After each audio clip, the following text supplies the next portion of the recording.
Hello friends, আমার এই ছোট্ট ব্লগে তোমাদেরকে অনেক অনেক স্বাগত। এই ব্লগটিতে আমি আমার ভাইয়ের গায়ে হলুদের একটা ছোট্ট ঘটনা তুলে ধরবো, যেখানে আমি তো চলে গেছিলাম। আগের ব্লগটাতে তোমরা দেখেছোই যে ভাইয়ের গায়ে হলুদের জন্য দেশের বাড়ি চলে গেছিলাম। তো সেখানে গিয়ে মৌলি আগেই পৌঁছে গেছিলো। মৌলি পাপাই গিয়ে ওরা অলরেডি অনুষ্ঠানের শুরু থেকেই ছিল, কিন্তু আমি একদম পিক টাইমে গিয়ে পৌঁছেছিলাম। তো বিভিন্ন রিচুয়াল অনুযায়ী শুরু হয়ে গেছিলো, তার উপর তো ফটোগ্রাফারদের বিভিন্ন রকমের ফটোশ্যুট। তো দারুণ লাগছিল সিচুয়েশানটা। আর অনেক দিন পর দেশের বাড়ি গেছিলাম, তো আমার ক্ষেত্রেও বেশ এক্সাইটিং ছিল।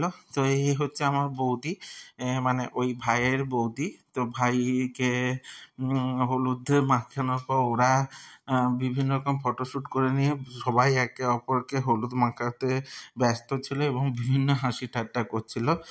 সেটা বেশ ভালো মজাদারই ছিল।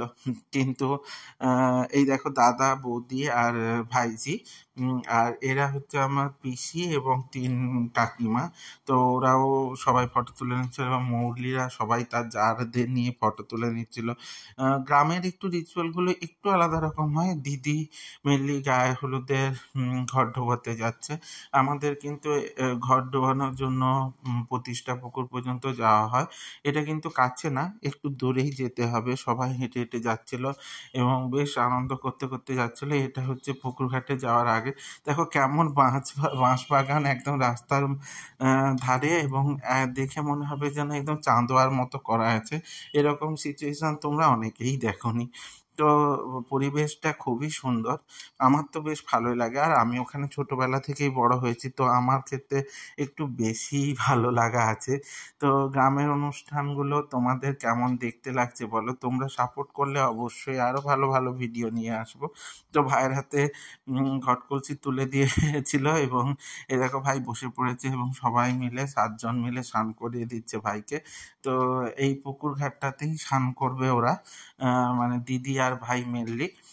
তো ভাইয়ের অনুষ্ঠানে গিয়ে যে ঘটনাটা ঘটছিল সেটা তোমাদেরকে বলি। তো ভাইও মৌলিকে খুব বেশি দেখেনি, আর মৌলিও ভাইকে ঠিকঠাক করে দেখেনি, কারণ ভাই বাইরে বাইরে পড়াশোনা করেছে। আর দ্বিতীয় নম্বর হচ্ছে ভাই চাকরি সূত্রে চেন্নাইয়ে থাকে, আর আমি তো দেশের বাড়ি খুব একটা যাই না। মানে আমরা কেউই দেশের বাড়ি খুব একটা যাই না। তো ওরা একে অপরকে খুব একটা চেনে না, কিন্তু বেশ ভালো বন্ডিং তৈরি হয়েছিল। দেওর বৌদির একটা বন্ডিং বেশ ভালোই তৈরি হয়ে গেছিলো। আর এই দেখো এই পুচকেটা হচ্ছে আমার দাদার ছেলে। তো ও কোলবর হয়েছিল, তো কোলবর ওকে স্নান করে দিচ্ছিল। জেনারেলি এখন কেউ পুকুর ঘাটে স্নান করেনি, এখন এই অনুষ্ঠান সূত্রেই যেটুকু স্নান করা। এখন তো সব তোলা জলেই সব কিছু স্নান। তো দিদি আর ভাই দেখো পুকুরের মধ্যে নেমে পড়েছে, এবারে ওরা স্নান করবে। তো এই ধরনের রিচুয়াল তোমাদের কাদের কাদের ওখানে হয় বলো। এবং গ্রামের রিচুয়ালটা একদমই আলাদা, আবারও বললাম তোমাদের ওখানের মতো নয়। এবারে দিদি আর ভাই স্নান করে ওপরে উঠে আসছে এবং উঠে আসার সময় ভাইয়ের মুখ ঢেকে দেওয়া হবে এবং ভাইয়ের মুখ ঢেকে দিচ্ছে। তো বেশ নতুন ধরনের। ভাই বলছে এইগুলো কি হচ্ছে, ও বেশি অনুষ্ঠানের সঙ্গে খুব একটা যুক্ত নয়। তো ওইটা নিয়ে হাসি ঠাট্টা হচ্ছিল, বৌদিকে চেনে না, এ কেমন ধরনের দেওয়ার এরকম। ভালো করে মৌলি বলছে ভালো করে এরপর থেকে চেনে রাখো, কিন্তু এরপরে আর বললে চলবে না যে আমাকে চেনো না। তো এটা নিয়ে খুবই একটা মজাদার ঘটনা ঘটেছিল, যেটা খুবই ইন্টারেস্টিং ছিল এবং সবাইয়ের ক্ষেত্রে মনে রাখার মতো ছিল। পাপাই দেখো হাঁটছে।